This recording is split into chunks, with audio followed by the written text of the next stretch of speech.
Hi, hello എല്ലാവർക്കും വീട്ടമ്മയുടെ പുതിയ എപ്പിസോഡിലേക്ക് സ്വാഗതം. അപ്പോൾ വീട്ടമ്മ എന്ന ചാനൽ നിങ്ങൾക്ക് ഇഷ്ടപ്പെടാൻ തുടങ്ങിയിട്ടുണ്ടെങ്കിൽ ഉറപ്പായും ചാനൽ സബ്സ്ക്രൈബ് ചെയ്യണം. അതുപോലെ തന്നെ സൈഡിലുള്ള ബെൽ ഐക്കൺ കൂടി ക്ലിക്ക് ചെയ്യുക. പുതിയ വീഡിയോസ് അപ്ലോഡ് ചെയ്യുമ്പോൾ നോട്ടിഫിക്കേഷൻസ് കിട്ടാൻ വേണ്ടിയിട്ടാണ്. ഇന്ന് വീട്ടമ്മ നിങ്ങളുടെ മുന്നിൽ കൊതിയൂറും എഗ് ബിരിയാണിയുമായിട്ടാണ് വരുന്നത്. അപ്പോൾ എഗ് ബിരിയാണി എങ്ങനെയാണ് ഉണ്ടാക്കുന്നതെന്ന് നോക്കാം. അപ്പോൾ ഇതിനു വേണ്ടി ഇതുപോലുള്ള 3 കപ്പിൽ ബസ്മതി റൈസാണ് എടുക്കുന്നത്. അപ്പോൾ 3 കപ്പ് ബസ്മതി അരി. അപ്പോൾ ഏത് കപ്പിലാണോ നമ്മൾ അരി എടുക്കുന്നത് അതേ കപ്പിലായിരിക്കണം വെള്ളം എടുക്കേണ്ടത്. അതുപോലെ തന്നെ അരി നന്നായിട്ട് കഴുകണം. കഴുകിയതിന് ശേഷം അരി കുതിർക്കാനിടുക. 30 മിനിറ്റ് കുതിർത്തതിന് ശേഷം അരി വാർത്ത് വയ്ക്കുക. വെള്ളം വാലാനായിട്ട് വയ്ക്കുക.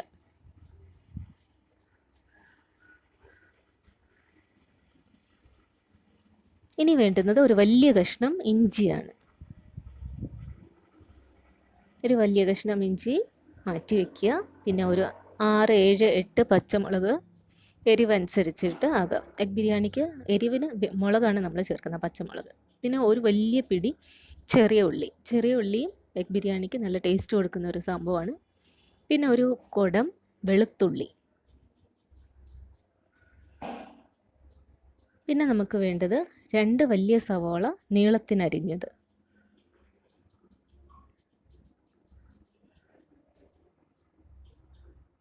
പിന്നെ ഒരു ഇടത്തരം ടൊമാറ്റോ. ഇതും നമ്മൾ നീളത്തിനരിഞ്ഞ കഷ്ണങ്ങളായിട്ടാണ് ഇതും ഇടുന്നത്. പിന്നെ വലിയ പിടി പുതിനയിലയും അതുപോലെ തന്നെ വലിയൊരു പിടി മല്ലിയിലയും.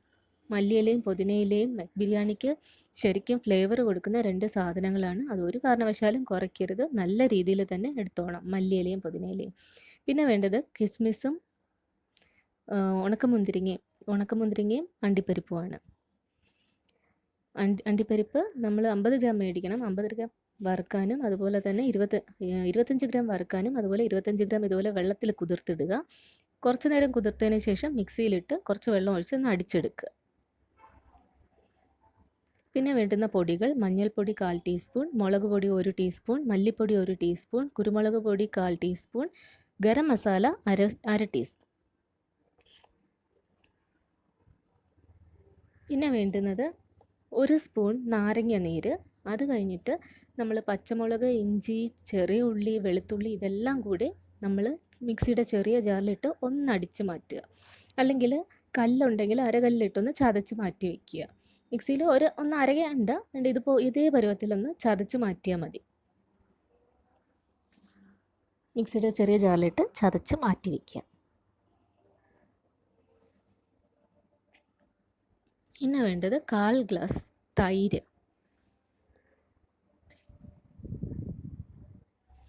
6 മുട്ട. ഇത്രയും സാധനങ്ങളാണ് എഗ് ബിരിയാണിക്ക് വേണ്ടത്. ഇനി നമുക്ക് ഒരു പാൻ എടുക്കാം. നെയ്യ് 2 ടീസ്പൂൺ, സൺഫ്ലവർ 2 ടീസ്പൂൺ. അപ്പം പകുതി സൺഫ്ലവർ ഓയിലും പകുതി നെയ്യും ഒഴിച്ചിട്ട് വേണം ഉള്ളി പൊരിക്കാനായിട്ടാണ് നമ്മളിത് എടുക്കുന്നത്. ഉള്ളി പൊരിക്കണം. അതുപോലെ തന്നെ അണ്ടിപ്പരിപ്പ് മുന്തിരിങ്ങയും വറുത്ത് പോരണം. അതിന് വേണ്ടിയിട്ട് നമ്മൾ എടുത്ത് വച്ചിരിക്കുന്ന ഉള്ളിയിൽ പകുതി ഇതിലോട്ടിട്ട് പൊരിച്ച് കോരും. ഗോൾഡൻ ബ്രൗൺ ആകുന്നവരെ നമ്മളിട്ട് മൂപ്പിച്ച് കോരി മാറ്റും. അപ്പോൾ ഇതെന്ന് പറയുന്നത്, ഇത് എല്ലാ ബിരിയാണിക്കും നമ്മൾ പിസ്ത ഉണ്ടാക്കാറുണ്ട്. പിസ്ത ബിരിയാണിക്കെല്ലാം ഒരു മണം കൊടുക്കുന്ന ഒരു സംഭവമാണ്.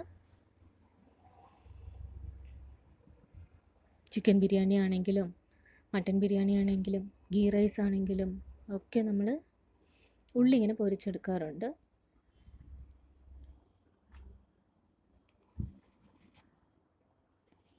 ഗോൾഡൻ ബ്രൗൺ ആകുമ്പോഴത്തേക്ക് നമുക്കങ്ങ് കോരിയെടുക്കാം. പിന്നെ ഒരുപാട് നേരം ഇടണ്ട, അല്ലെങ്കിൽ പിന്നെ കരിഞ്ഞു പോകും, കിടന്നങ്ങ് കരിയും.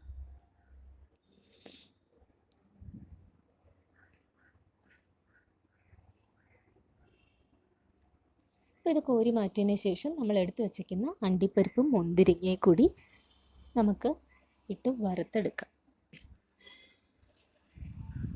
അണ്ടിപ്പരിപ്പ് മുന്തിരിങ്ങയും കഴുകി മാറ്റി വെക്കണം. അതിൽ മണ്ണൊക്കെ ഉണ്ടാവും. അപ്പോൾ കഴുകി വെള്ളം വാർന്നതിന് ശേഷം വേണം ഇടാനായിട്ട്. അപ്പം അണ്ടിപ്പരിപ്പ് നോക്കി ഇതുപോലെ ബോൾസ് ആവും. എന്നിട്ട് ഒന്ന് ചെറുതായിട്ട് മൂത്ത് വരുമ്പോൾ നമുക്കത് കോരി മാറ്റാം. എന്നിട്ട് വേറൊരു പാൻ വെച്ചിട്ട് അതുപോലെ പകുതി നെയ്യും പകുതി സൺഫ്ലവർ ഓയിലും ഒഴിക്കുക. നമ്മളിതിൽ വെളിച്ചെണ്ണയല്ല സാധാരണ ബിരിയാണിക്ക് ഉണ്ടാക്കുമ്പോൾ സൺഫ്ലവർ ഓയിലാണ് നല്ലത്. അപ്പോൾ നെയ്യും സൺഫ്ലവർ ഓയിലും പകുതി പകുതി ഒഴിക്കുക.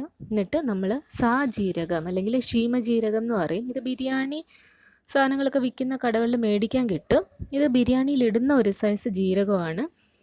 നല്ലൊരു മണം കൊടുക്കും ബിരിയാണിക്ക്. അതിട്ടൊന്ന് മൂത്തതിന് ശേഷം കുറച്ച് പെരിഞ്ജീരകവും കൂടെ ഇടുക. പെരിഞ്ജീരകം ഇട്ടതിന് ശേഷം സവോള, നമ്മൾ വറുത്തതിൻ്റെ ബാക്കി സവോള ഉണ്ടല്ലോ, ആ സവോള എണ്ണയിലിട്ട് നന്നായിട്ട് പൊരിക്കുക, നന്നായിട്ട് വഴറ്റുക. എന്നിട്ട് നമ്മൾ ചതച്ച് വെച്ചിരിക്കുന്ന ഇഞ്ചി, പച്ചമുളക്, വെളുത്തുള്ളി, ചെറിയുള്ളി ഇതും കൂടി ആ വഴറ്റിയ സവോളയിൽ കൂടെ ഇട്ട് നന്നായിട്ട് വഴറ്റുക.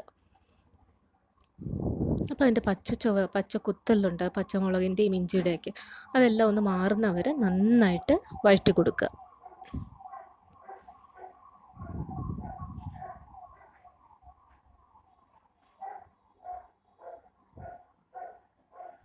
ഇപ്പോൾ എഗ് ബിരിയാണി അധികം ആരും അങ്ങനെ ചൂസ് ചെയ്യാത്തൊരു സംഭവമാണ്. എല്ലാവർക്കും ചിക്കൻ, മട്ടൺ, ബീഫ്, ഫിഷും ഒക്കെയാണ് താല്പര്യം.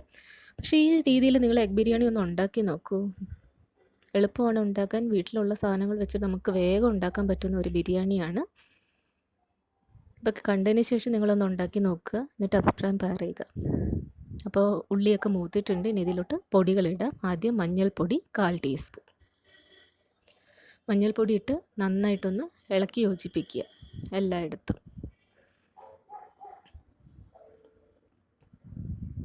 ഇനി മുളക് പൊടി 1 ടീസ്പൂൺ എടുത്തിട്ടുണ്ട്.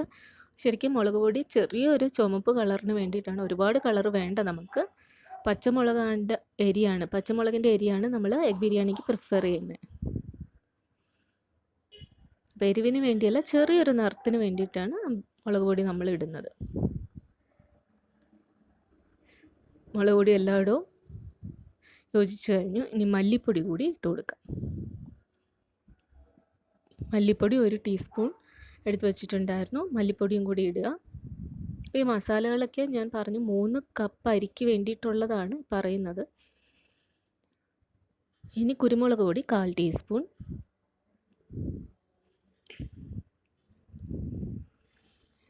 അരി കൂടുന്നതനുസരിച്ച് ക്വാണ്ടിറ്റി എല്ലാം കൂടിക്കൊണ്ടിരിക്കും. അതൊക്കെ നിങ്ങളുടെ ഒരു യുക്തി അനുസരിച്ച് ചെയ്യുക. ഇനി ഗരം മസാല പൊടിയാണ്. ഇത് ഞാൻ വീട്ടിൽ തന്നെ വറുത്ത് പൊടിച്ച ഗരം മസാല പൊടിയാണ്.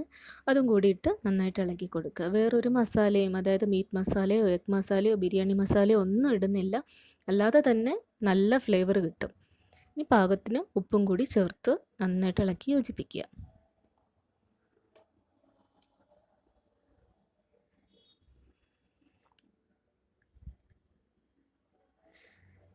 അപ്പോൾ നന്നായിട്ട് മൂത്ത് എണ്ണയൊക്കെ തെളിഞ്ഞ് വരാൻ തുടങ്ങുന്ന ഈ സമയത്ത് നമുക്ക് ടൊമാറ്റോ അരിഞ്ഞും കൂടി ഇടാം. അപ്പോൾ ടൊമാറ്റോ ഒന്ന് വെന്ത് വരുമ്പോഴത്തേക്ക് ടൊമാറ്റോയിൽ നിന്ന് വെള്ളം ഇറങ്ങി നല്ലൊരു കുഴമ്പ് പരുവത്തിലാവും നമ്മുടെ മസാലക്കൂട്ട്.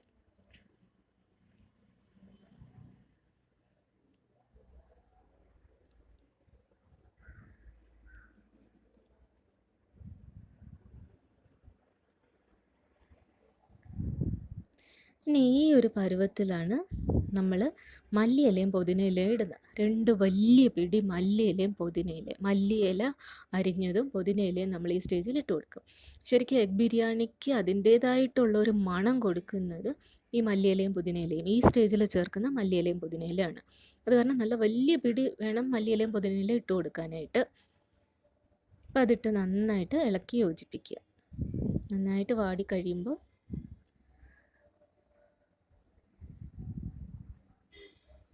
നമുക്ക് എടുത്ത് വെച്ചിരിക്കുന്ന തൈര്, 1/4 ഗ്ലാസ് തൈര് ഒഴിച്ചു കൊടുക്കുക. അതിട്ട് നന്നായിട്ട് ഇളക്കി കൊടുക്കുക. അപ്പോൾ തൈര് കിടന്നൊന്ന് ചൂടായി അതിൻ്റെ എണ്ണ ഇങ്ങനെ തെളിഞ്ഞു വരുന്ന ഒരു സ്റ്റേജുണ്ട്. ആ ഒരു സ്റ്റേജിൽ നമുക്ക് അടിച്ചു വെച്ചിരിക്കുന്ന കാഷ്യൂ പേസ്റ്റ് ഉണ്ടല്ലോ, കാഷ്യൂ പേസ്റ്റ് നമുക്ക് ഇതിലോട്ട് ചേർത്ത് ഇളക്കി കൊടുക്കാം. എന്നിട്ട് തിളക്കട്ടെ.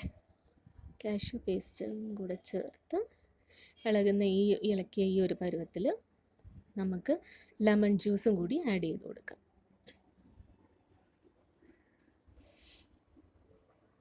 ഇനി നമ്മൾ പിസ്ത ഉണ്ടാക്കി വെച്ചിട്ടുണ്ട്, ഉള്ളി പൊരിച്ച് വെച്ചിട്ടില്ലേ, ആ പൊരിച്ച് വെച്ചിരിക്കുന്ന ഉള്ളിയിൽ നിന്ന് പകുതി എടുത്ത് പൊടിച്ചങ്ങോട്ട് ഇട്ട് കൊടുക്കുക ഈ ഗ്രേവിയിലോട്ട്. അത് ശരിക്കും ഗ്രേവിക്ക് നല്ലൊരു മണം കൊടുക്കും ഇങ്ങനെ ചേർത്ത് കഴിയുമ്പോൾ.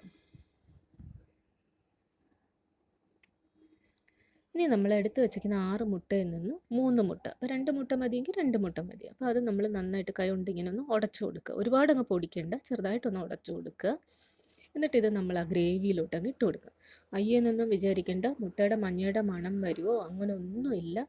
ഇതെല്ലാം അങ്ങ് മിക്സായി കഴിയുമ്പോൾ മുട്ടയുടെ നല്ലൊരു ഫ്ലേവർ ആയിരിക്കും ചോറിന് കിട്ടുന്നത്. മഞ്ഞയുടെ സ്മെല്ലോ അങ്ങനെ കഴിക്കാതിരിക്കാൻ തോന്നുമോ അങ്ങനെയൊന്നുമില്ല. അപ്പോൾ ശരിക്കും മുട്ട ബിരിയാണിയുടെ ആ ഫ്ലേവർ മുട്ടയിലോട്ട് ഇറങ്ങുന്നത് ഇങ്ങനെ ചെയ്യുന്ന വഴിയിട്ടാണ്, മുട്ട പൊടിച്ചിട്ട് കൊടുക്കുന്ന വഴിയാണ്. അപ്പോൾ മുട്ട പൊടിച്ചിട്ട് ചേർത്ത് നന്നായിട്ട് ഗ്രേവി അങ്ങോട്ട് ഇളക്കിയതിന് ശേഷം നമ്മൾ പൊടിക്കാത്ത മുട്ടയും കൂടെ ഇട്ട് കൊടുക്കും. അതും കൂടെ ഇട്ട് ഇളക്കി കൊടുക്കുക. അപ്പോൾ ഗ്രേവി ആ മുട്ടയിലൊക്കെ പിടിച്ച് നല്ലൊരു പരുവത്തിൽ ഇങ്ങനെ ഇരിക്കും. പിന്നെ നമ്മൾ 3 കപ്പ് അരിയാണ് നമ്മൾ കുതിർത്തിട്ടിട്ടുള്ളത്. അതേ കപ്പിൽ 4.5 കപ്പ് വെള്ളം, 3 കപ്പ് ബസ്മതി അരിക്ക് 4.5 കപ്പ് വെള്ളമാണ് ഞാൻ അളന്ന് ഒഴിച്ചു കൊടുത്തിട്ടുള്ളത്. അളവ് കറക്റ്റ് ആയിരിക്കണം ബസ്മതി. പിന്നെ അരിയെ അനുസരിച്ചിട്ട് അത് അങ്ങോട്ടും ഇങ്ങോട്ടും ചെറുതായിട്ടൊന്ന് വേരി ചെയ്യുമായിരിക്കും. ഒരു 1/4 ഗ്ലാസിൻ്റെ ഒന്ന് അങ്ങോട്ട് അല്ലെങ്കിൽ ഇങ്ങോട്ടൊക്കെ വേരി ചെയ്യാൻ ചാൻസ് ഉണ്ട്. ഇനി നമ്മൾ അരി വാലാനായിട്ട് വെച്ചിരിക്കുവാണ്. നന്നായിട്ട് തോർന്നിരിക്കുന്ന അരിയാണ്. അപ്പം വെള്ളം നന്നായിട്ട് തിളച്ചതിന് ശേഷം നമുക്കതിൽ ഉപ്പ് നോക്കാം. അപ്പോൾ നമ്മൾ ചേർത്തിട്ടുണ്ട്, എന്നാലും അരി ഇടുമ്പോൾ അതിന് കുറച്ചുകൂടി ഉപ്പ് ഉണ്ടായിരിക്കണം. അപ്പോൾ വേണമെന്നുണ്ടെങ്കിൽ ഉപ്പ് കൂടെ ചേർത്തതിന് ശേഷം അരി ഇടുക. ചോറ് നമുക്ക് വെന്ത് കഴിയുമ്പോഴത്തേക്കുള്ള ഉപ്പിന്നും കുറച്ച് ഉപ്പ് ഒന്ന് വെള്ളത്തിൽ കൂടി നിൽക്കണം, ലേശം, ഒരുപാട് കൂടുകയും ചെയ്യരുത്. അപ്പോൾ എല്ലാ ഇൻഗ്രീഡിയൻസും നമ്മൾ ഇട്ട് കഴിഞ്ഞു. ഇനി ഇത് മൂടി വയ്ക്കുക. അപ്പം അരി ഇതിനകത്ത് കിടന്ന് തിളക്കട്ടെ. 10 മിനിറ്റ് കഴിയുമ്പോഴത്തേക്ക് ബിരിയാണി റൈസ് നോർമലി വെന്ത് കിട്ടും. അപ്പോൾ 10 മിനിറ്റ് മീഡിയം തീയിലിട്ട് വേവിക്കുക. അത് കഴിഞ്ഞിട്ട് സിമ്മിലിടുക. 5 മിനിറ്റ് സിമ്മിൽ ഇട്ടതിന് ശേഷം തീ അണച്ച് വയ്ക്കുക. അണച്ച് വെച്ച് ഒരു 15-20 അല്പോട്ടെ അരമണിക്കൂർ കഴിഞ്ഞിട്ട് നമുക്കിത് തുറക്കാം. തുറക്കുമ്പോൾ ആവി പോകുന്ന കണ്ടോ, എന്നിട്ട് നല്ല മണം ഇങ്ങോട്ട് അടിക്കുന്നു.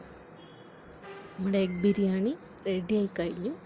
അപ്പോൾ ഇനി നമുക്കൊരു സ്പൂണ് വെച്ചിട്ടോ ഒരു തവിയുടെ മൂട് വെച്ചിട്ടോ അല്ലെങ്കിൽ ഒരു ഫോർക്ക് വെച്ചിട്ടോ ഇങ്ങനെ ജസ്റ്റ് ഒന്ന് ഇളക്കി കൊടുക്കാം. അപ്പോൾ കറക്റ്റ് ബിരിയാണിയുടെ പരുവത്തിലാണ് ഇപ്പം ചോറിരിക്കുന്നത്. അല്ല, ഇച്ചിരി കുഴഞ്ഞിരിക്കുകയാണെങ്കിലും നിങ്ങൾ പേടിക്കുകയൊന്നും വേണ്ട. ആവി പോയി കഴിയുമ്പോഴത്തേക്ക് ഓക്കെ ആവും. സാധാരണ ബിരിയാണി ആണെങ്കിലും ഫ്രൈഡ് റൈസ് ആണെങ്കിലും ഒക്കെ ആവി ഒന്ന് പോയി കഴിയുമ്പോഴാണ് റൈസ് അതിൻ്റെ കറക്റ്റ് സ്റ്റേജിലോട്ട് എത്തുന്നത്. അതുകൊണ്ട് അത് ഓർത്ത് ടെൻഷൻ അടിക്കുകയൊന്നും വേണ്ട. ജസ്റ്റ് ഇങ്ങനെ ഒന്ന് ഇളക്കി അതിൻ്റെ ഇടയ്ക്കുള്ള ആവിയൊക്കെ നമുക്കൊന്ന് ഇട്ട് കൊടുക്കാം. അതിനുശേഷം ആവി നന്നായിട്ട് പോയതിന് ശേഷം നമുക്ക്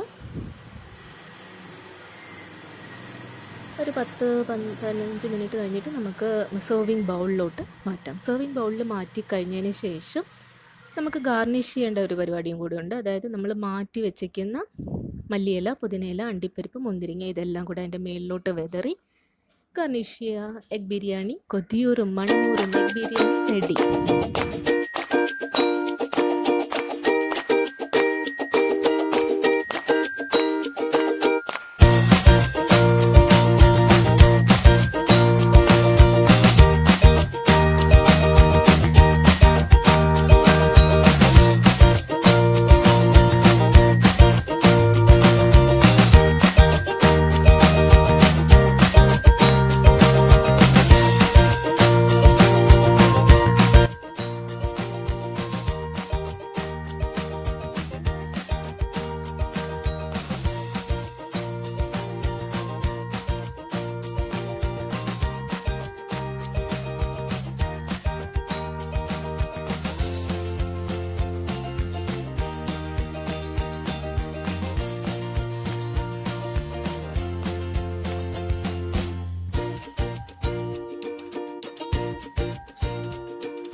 അപ്പോൾ വീട്ടമ്മ സ്പെഷ്യൽ കൊതിയൂറും മണമൂറും എഗ് ബിരിയാണി എല്ലാവർക്കും ഇഷ്ടപ്പെട്ടു എന്ന് കരുതുന്നു. Thanks for watching. Happy new year.